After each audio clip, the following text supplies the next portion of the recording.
તો પીપીએફએસ દ્વારા હવે વૈશ્વિક માર્કેટમાં રોકાણ કરવા માંગતા લોકો માટે એક નવા વિકલ્પની શરૂઆત અહીંયા કરવામાં આવી છે. ખાસ કરીને પીપીએફએસે ગિફ્ટ સિટીમાં S&P 500 અને નેસ્ડેક આધારિત ફંડ લોન્ચ કર્યા છે અને આ ફંડ વિશે તેમજ વૈશ્વિક માર્કેટમાં આઉટલુક વિશે ચર્ચા કરવા માટે અમારી સાથે જોડાઈ ગયા છે પીપીએફએસ ગિફ્ટના fund manager Akshay ફાલ્ગુનિયા.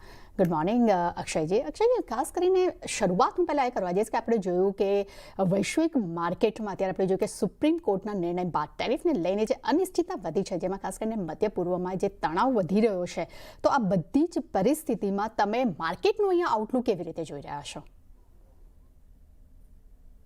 Definitely. So first of all, thank you so much for having me.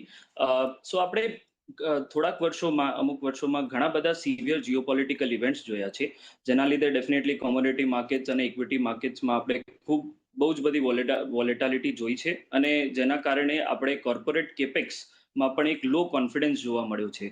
પણ અગર આપણે છેલ્લા 1-2 ક્વાર્ટરની વાત કરીએ તો સિચ્યુએશન થોડી ઇમ્પ્રૂવ થતા જોઈ રહ્યા છીએ ગ્લોબલ લેવલ ઉપર, not only specific to any country. બહુ જ બધી ટ્રેડ ડીલ્સ પણ ફાઇનલ થઈ રહી છે, જેના લીધે energy segment, utility segment, real estate development, technology, આ બધા સેગમેન્ટમાં કેપેક્સમાં પણ ઇમ્પ્રુવમેન્ટ જોવા મળી રહ્યો છે અને ઓબ્વિયસલી આનો ઇમ્પ્લાઇડ બેનિફિટ ઇક્વિટી માર્કેટમાં પણ આપણને જોવા મળી શકે છે.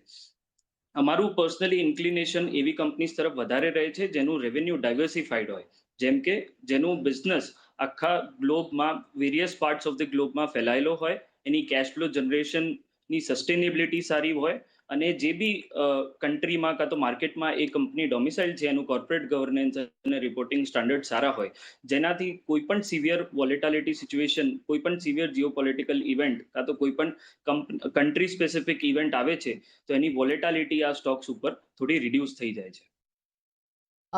નેક્સ્ટ ક્વેશ્ચન એ છે કે તમે જે ફંડ લાવી રહ્યા છો તો તે ફંડની વાત શું છે અને ખાસ કરીને તમે આ ઇન્વેસ્ટમેન્ટ આઈડિયા શું છે?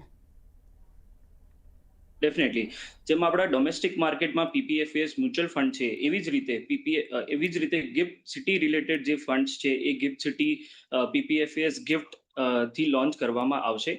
હાલ ફિલહાલ અમે 2 આઉટબાઉન્ડ પેસિવ ફંડ S&P 500 અને નેસ્ડેક 100 ફંડ લઈને આવી રહ્યા છીએ, જેમાં રિટેલ ઇન્વેસ્ટર્સ એમનું LRS લિમિટ યુઝ કરીને, જે કહેવાય કે લિબરલાઇઝ્ડ રેમિટન્સ સ્કીમ, અને જે કોઈ પણ કોર્પોરેટ્સ અને પાર્ટનરશિપ ફર્મ્સ છે એનું ઓપીઆઈ રૂટ એટલે કે overseas portfolio investment route use કરીને આ બંને ફંડ્સમાં ઇન્વેસ્ટ કરી શકે છે.